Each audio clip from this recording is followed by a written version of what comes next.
নমস্কার বন্ধুরা, এই ভিডিওতে তোমাদের মধ্যে বেশ কয়েকটা গুরুত্বপূর্ণ আপডেট নিয়ে আলোচনা করার আছে।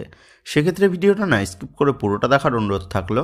আর তোমরা যারা চ্যানেলে প্রথমবার এসেছো তারা কিন্তু অবশ্যই ভিডিওতে লাইক দিয়ে চ্যানেলটা সাবস্ক্রাইব করে রেখো, কারণ তুমি কিন্তু এখানে তোমার প্রিয় দলের সমস্ত রকম খেলার খবর সবার আগে পেয়ে যাবে। তো চলো আর দেরি না করে আজকের ভিডিওর মেন টপিকগুলো নিয়ে আলোচনা শুরু করা যাক।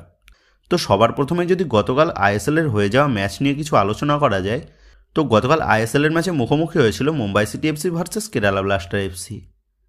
এই মৌসুমে টপ সিক্সে নিজেদের জায়গাটাকে পাকা করতে মুম্বাই সিটি এফসির কিন্তু আর মাত্র একটা পয়েন্টের প্রয়োজন রয়েছে।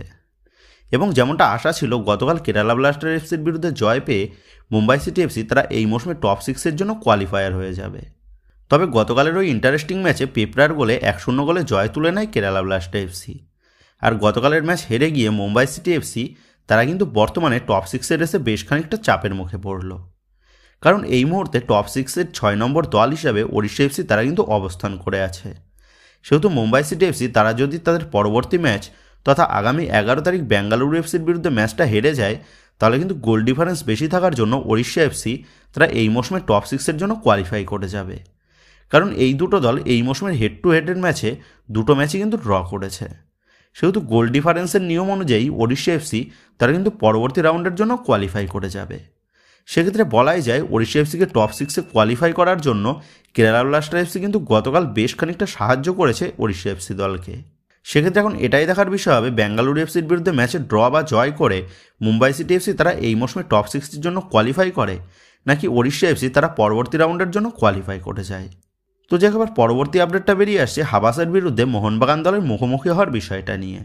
তো বন্ধুরা, তোমরা জানো ইতিমধ্যেই এই মৌসুমের সুপার কাপের ডেট কিন্তু ঘোষণা করে দেওয়া হয়েছে এবং সুপার কাপের নিয়ম অনুযায়ী আইএসএলের থেকে 13টা দল এবং আই লিগ থেকে 3টে দল সুপার কাপে অংশগ্রহণ করবে এবং এই 16টা দলকে মোট 4টে গ্রুপে ভাগ করা হবে আর 4টে গ্রুপে 4টে করে দল রাখা হবে। সেহেতু মোহনবাগানের সুপার কাপের গ্রুপে যদি মোহনবাগান দলের প্রাক্তন কোচ অ্যান্তোনিও লোপেস আবাসের বর্তমান দল তথা ইন্টারকাশি দল পড়ে যায়, তাহলে কিন্তু আমরা আসন্ন সুপার কাপের টুর্নামেন্টে মোহনবাগান ভার্সেস ইন্টারকাশি দলের ম্যাচ কিন্তু আমরা দেখতে পেতে চলেছি। আর যদি শেষ পর্যন্ত মোহনবাগান ও ইন্টারকাশি একই গ্রুপে পড়ে, তাহলে এই দুটো দলের মধ্যে আমরা কিন্তু একটা আকর্ষণীয় ম্যাচ দেখতে পেতে চলেছি, সেটা কিন্তু বলাই যায়। সেক্ষেত্রে এই মৌসুমে সুপার কাপের ফিকচারটা কেমন হয় সেই দিকেই কিন্তু এখন আমাদের নজর থাকবে। আশা করা যাচ্ছে আইএসএলের গ্রুপ পর্বের ম্যাচগুলি শেষ হলেই এই মৌসুমের সুপার কাপের ফিকচার কিন্তু ঘোষণা করে দেওয়া হবে ম্যানেজমেন্টের তরফ থেকে। তো বন্ধুরা, তোমরা কমেন্ট করে জানিও সুপার কাপে যদি মোহনবাগান ভার্সেস ইন্টারকাশি তথা মলিনা ভার্সেস হাবাসের ম্যাচ পড়ে, তাহলে তোমরা কতটা এক্সাইটেড হবে এই ম্যাচ নিয়ে, এই বিষয়ে কিন্তু তোমাদের মতামতটা অবশ্যই নিচে কমেন্ট করে জানিয়ে দিও। তো এবার নেক্সট আপডেটটা বেরিয়ে আসছে আজকের ম্যাচে মোহনবাগান দলের গুরুত্বপূর্ণ প্লেয়ারের বাদ পড়ার বিষয়টা নিয়ে। তো তোমরা জানো আজ মোহনবাগান দল তারা লিগের শেষ ম্যাচে খেলতে নামছে এফসি গোয়ার বিরুদ্ধে। তবে এই ম্যাচে মোহনবাগান কোচ মলিনা তিনি কিন্তু তার বেশ কিছু প্লেয়ারকে মিস করতে চলেছেন। তবে সেটা চোটের কারণে নয়, কাট সমস্যা থাকার কারণে একাধিক প্লেয়ারকে কিন্তু আজকের ম্যাচে মিস করতে চলেছে কোচ মলিনা, যাদের মধ্যে রয়েছে দলের 2 ডিফেন্ডার সুভাশিস বোস ও অ্যালবার্টো রড্রিগেজ এবং দলের স্ট্রাইকার জেমি ম্যাকলারেন। তো এই 3টে প্লেয়ারেরই কিন্তু 3টে করে হলুদ কার্ড রয়েছে। সেক্ষেত্রে আজকের ম্যাচে যদি এই 3জন প্লেয়ারকে খেলায় কোচ মলিনা এবং এদের মধ্যে কেউ যদি আজকের ম্যাচে আরও একটা হলুদ কার্ড কনসিড করে, তাহলে কিন্তু মোহনবাগান দলের সেমিফাইনাল ম্যাচে সেই প্লেয়ার কিন্তু সাসপেন্ড থাকবে। সেহেতু বাধ্য হয়েই আজকের ম্যাচে কিন্তু 3জন প্লেয়ারকে ব্যবহার করতে পারবে না কোচ মলিনা। এর পাশাপাশি আজকের ম্যাচে সাসপেন্ড থাকবে মোহনবাগান দলের ভারতীয় মিডফিল্ডার দীপক টাংরি। সেক্ষেত্রে এখন এটাই দেখার বিষয় হবে মোহনবাগান দলের প্রথম একাদশের এতগুলো প্লেয়ারকে ছাড়া এফসি গোয়ার বিরুদ্ধে জয় তুলে এনে এই মৌসুমে এফসি গোয়ার বিরুদ্ধে প্রথম হারের বদলাটা নিতে সক্ষম হয় নাকি মোহনবাগান কোচ মলিনা। তো বন্ধুরা, তোমরা কমেন্ট করে জানিও আজকের এই গুরুত্বপূর্ণ ম্যাচের স্কোর কী হতে পারে। এই বিষয়ে তোমাদের মতামত কিন্তু অবশ্যই নিচে কমেন্ট করে জানিয়ে দিও। আর যার প্রেডিক্ট করা রেজাল্টটা ম্যাচ শেষে সঠিক হবে তার নামটা কিন্তু আমাদের পরবর্তী ভিডিওতে শাউট আউট করা হবে।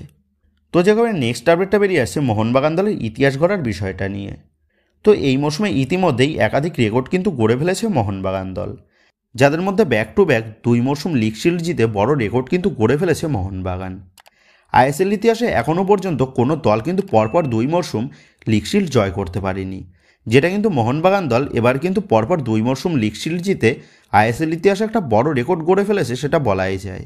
তো আজ এফসি গোয়া ভার্সেস মোহনবাগান ম্যাচের শেষে মোহনবাগান দলের হাতে কিন্তু তুলে দেওয়া হবে এই মরশুমের লিগ শিল্ড। এবং আজকের এই ঐতিহাসিক ম্যাচের সাক্ষী থাকার জন্য যুবভারতীর গ্যালারিতে প্রায় 64 থেকে 65 হাজার মোহনবাগান সমর্থকরা মাঠে উপস্থিত থাকতে চলেছে, তেমনটাই কিন্তু খবর। আর আজকের এই অগণিত সমর্থকদের সামনে এই মৌসুমের এই সেরা পুরস্কার প্রাপ্তি অবশ্যই কিন্তু গোটা মোহনবাগান দলকে একটা দারুণ পরিস্থিতির পরিচয় দেবে। আর আজ মোহনবাগান দল যেহেতু লিগ শিল্ডটা হাতে পাবে, সেই কারণে ম্যানেজমেন্ট তারা কিন্তু আজকের এই ম্যাচটাকে চিরস্মরণীয় করে রাখার জন্য বেশ কিছু উদ্যোগ নিয়েছে এবং গোটা যুবভারতীকে কিন্তু সাজিয়ে তুলেছে, যাদের মধ্যে রয়েছে গোটা স্টেডিয়ামকে হোম অফ চ্যাম্পিয়ন 2024-25 এই ব্যানারে ভরিয়ে দেওয়া। এর পাশাপাশি গোটা মাঠে লেজার শোও কিন্তু থাকতে চলেছে। এছাড়া মোহনবাগানের সমস্ত ফ্যান ক্লাবসগুলোর তরফ থেকে থাকবে কিন্তু একাধিক চ্যাম্পিয়ন্স ট্রফি। সেক্ষেত্রে আজকের এই ঐতিহাসিক ম্যাচের পরের মুহূর্তটাও যে বেশ উপভোগ্য হতে চলেছে সেটা বলাই যায়।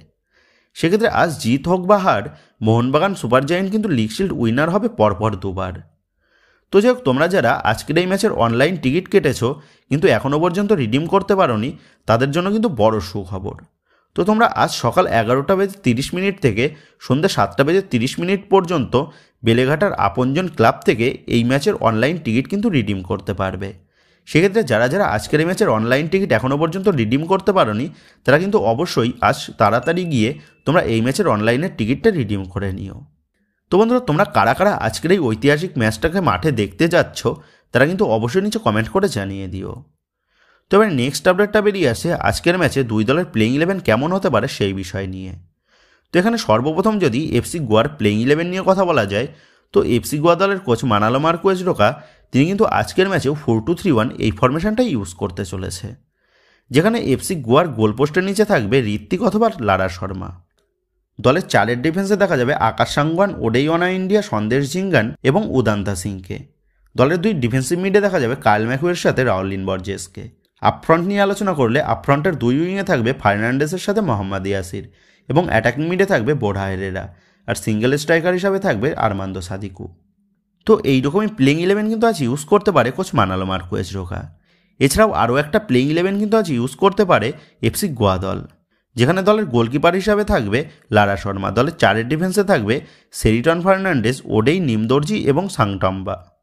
দুই মিডফিল্ডার হিসাবে থাকতে পারে সাহিল তাবোরার সাথে রাউলিন বর্জেস, এবং আপফ্রন্টের দুই উইংয়ে থাকবে বরিসের সাথে ড্রাজিক, এবং অ্যাটাকিং মিডে খেলবে বোরহা হেরেরা অথবা ইকের, আর স্ট্রাইকার হিসাবে থাকবে আরমান্দো সাদিকু। তো এইরকমও কিন্তু প্লেইং 11 আজ ইউজ করতে পারে এফসি গোয়া দলের হেড কোচ। তো এবার মোহনবাগান দলের প্লেইং 11 নিয়ে কথা বললে কোচ মলিনা তিনি কিন্তু আজকের এই প্রতিশোধের ম্যাচে 4-2-3-1 এই ফরমেশনটা ব্যবহার করতে পারে, যেখানে দলের গোলকিপার পজিশনে থাকবে বিশাল কায়েত। দলের চারের ডিফেন্সে দেখা যাবে আশিক কুরুনিয়ান, টম অ্যালডার, দীপেন্দু বিশ্বাস এবং আশিস রায়কে। দুই মিডফিল্ডার হিসেবে দেখা যাবে আপুইয়ার সাথে অনিরুদ্ধ থাপাকে, এবং আপফ্রন্টের দুই উইংয়ে থাকবে লিস্টন কোলাস এবং মানবীর সিং, আর অ্যাটাকিং মিডে খেলবে ডিমিত্রি পেট্রাটস এবং আপফ্রন্টে খেলবে জেসন কামিংস। তবে এই ম্যাচে ডিমিত্রি পেট্রাটসের সাথে গ্রেগ স্টুয়ার্টকে জুটি বেঁধেও কিন্তু মাঠে নামাতে পারে কোচ মলিনা।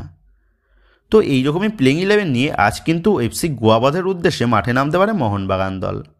তো বন্ধুরা, তোমাদের মতে আজকের এই ম্যাচের ফলাফল কী হতে পারে বলে মনে হচ্ছে তা কিন্তু অবশ্যই নিচে কমেন্ট করে জানিয়ে দিও।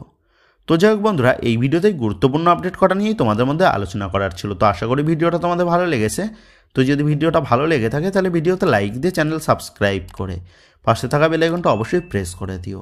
আর তোমরা যারা এখনও পর্যন্ত আমাদের সোশ্যাল মিডিয়া পেজের সাথে যুক্ত হওনি, তারা কিন্তু অবশ্যই নিচে ডেসক্রিপশন বক্সের লিঙ্ক থেকে আমাদের সোশ্যাল মিডিয়া পেজের সাথেও যুক্ত হয়ে যাও, কারণ এখন কিন্তু সমস্ত লেটেস্ট আপডেটগুলো সবার আগে আমাদের সোশ্যাল মিডিয়া পেজেই পোস্ট করা হয়। আর তোমরা এখন ফেসবুক এবং ইনস্টাগ্রামে গিয়ে তোমরা আমাদের এই চ্যানেল নাম লিখে সার্চ করলেও তোমরা কিন্তু আমাদের ফেসবুক এবং ইনস্টাগ্রাম পেজটাও খুঁজে পেয়ে যাবে। সেক্ষেত্রে তোমার প্রিয় দলের সমস্ত রকম লেটেস্ট আপডেট সবার আগে জানার জন্য এবং আমার সাথে সরাসরি যে কোনো বিষয়ে কথা বলার জন্য তোমরা কিন্তু অবশ্যই মনে করে আমাদের সোশ্যাল মিডিয়া পেজের সাথে যুক্ত হয়ে যেও। তো বন্ধুরা, এই ভিডিওটা এটুকুই ছিল। তো আসি বন্ধুরা, দেখা হচ্ছে পরের ভিডিওতে।